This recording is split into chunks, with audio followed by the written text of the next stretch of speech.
Welcome to Spotlight Matthew, and today we come to chapter 20, verses 1 through 16, in which Jesus gives a parable of the kingdom. And honestly, I think it is one of the most difficult and challenging of Jesus' parables for we who live in American culture today.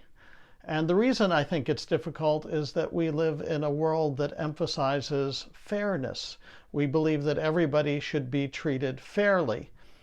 And when we think about, or at least speak about, people being treated fairly, in the back of our minds, maybe the front of our minds, we are thinking that people should be treated equally.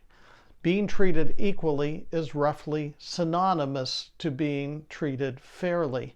If somebody is being treated differently than we are, and perhaps better than we are, we tend to protest and say, that's not fair. Well, why is it not fair? Because he got or she got something that I didn't get. We weren't treated equally, therefore I was not treated fairly. Do we not hear that within the context of our culture today? It's fairly common that we do so.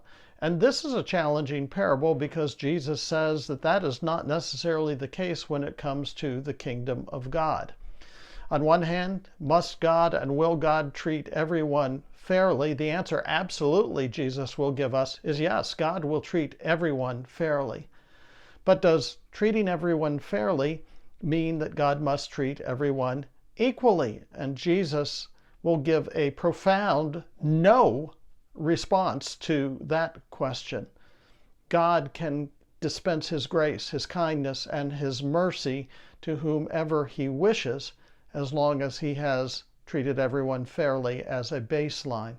And that works difficult against the grain of what we think today, because we think that if God is fair, he must treat us equally. If one person gets grace, then everyone must get grace. If one person receives mercy, all must receive mercy. And if all do not receive the same grace and mercy, then God is not being fair because he is not treating us all equally. And honestly, this parable just flies in the face of that kind of reasoning. So let's listen to this challenging parable of the kingdom. Chapter 20, verses 1 through 16. For the kingdom of heaven is like a master of a house who went out early in the morning to hire laborers for his vineyard. After agreeing with the laborers for a denarius a day, he sent them into his vineyard. And going out then, about the third hour, he saw others standing idle in the marketplace, and he said to them, you go into my vineyard also, and whatever is right I will pay you. So they went, and going again about the 6th hour, and the 9th hour, he did the same. And about the 11th hour, he went out and found others standing, and he said to them, why are you standing here idle all day? They said to him, because no one hired us. And he said to them, you too go to my vineyard.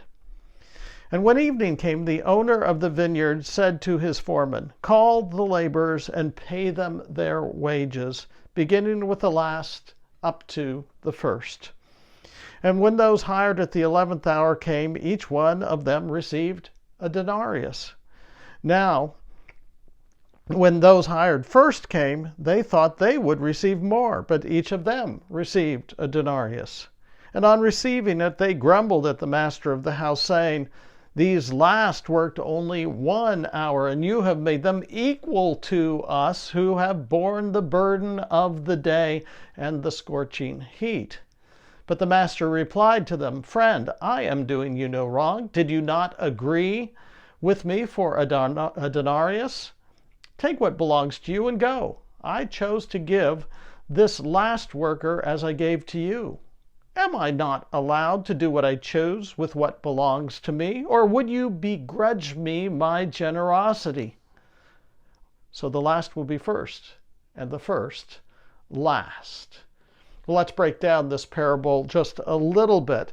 A very familiar setting in the agrarian world of Jesus. There would be day laborers who would gather in the center of the town at the marketplace. And masters, owners, those who had fields and vineyards would come and hire day laborers. And so a master of a vineyard comes and says to a first group at the beginning of the day, 6 a.m., I'll agree with you for a denarius, which was the fair price for 1 day of labor. 1 day of work, 1 denarius, absolutely fair and just. But then about the 3rd hour, which is 9 a.m., he went and saw that he needed more workers, so he went to the market square and said to some others, go out in the field and work. I will pay you what is fair. I will do what is right with regard to what I pay you. And then again, he went out at noon. He went out at 3 o'clock. The same thing. Just go into my field and you can trust I will pay you what is fair.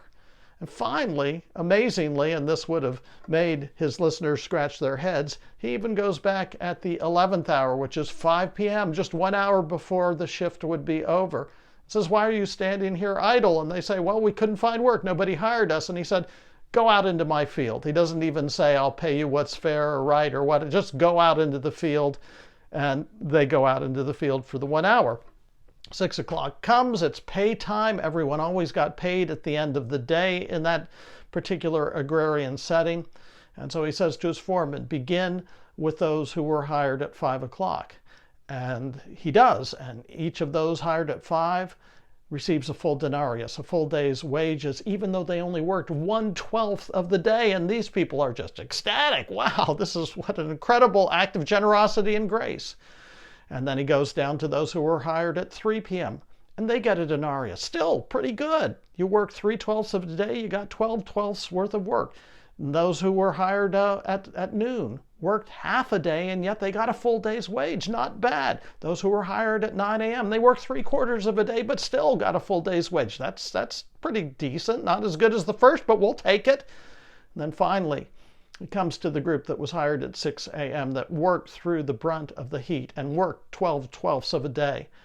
And they expected that they would get more. They would get more because they had worked the entire time. But instead, the master has the foreman hand them their 1 denarius. And they are grumbling. They are upset because they got what? They got what was fair. They got what they agreed to. But they didn't get what was equal. You see the point here. You see the point here. For them, just as for so many in our culture today, it's only fair if it's equal. But the master challenges us, there's reasoning, and says, did I not agree with you for 1 denarius, a fair day's wage for a fair day's labor? And they said, yes. And so he looks at them and says, take what you have and go. Or do you begrudge me that I decided to show grace, to show generosity to the others who came and worked later in the day? And the answer, of course, Jesus is giving is that they should not begrudge it. The bottom line here is that this is how God will operate. Will he be absolutely fair to everyone? He will be fair to everyone. God will never be unjust to anyone. But in the eyes of God, does fair mean equal? And the answer, Jesus is telling us, hard as it may be for us to accept in our culture, the answer to that is no. God has the right to be generous with whom he will be generous. He has the right to be merciful to whom he will be merciful. He has the right to show grace to whom he will show grace. And so when we think about Judgment Day, when it comes time for God to dole out what is right and what is fair, will he do so? Absolutely he will. He will not be unjust to anyone on that great final day. But let us also recognize that he will dispense his grace, his mercy, his love, his compassion to whom he decides to do so. And in doing so, God will not be equal, but God will be fair. And God will be exercising grace on his terms and not on our terms.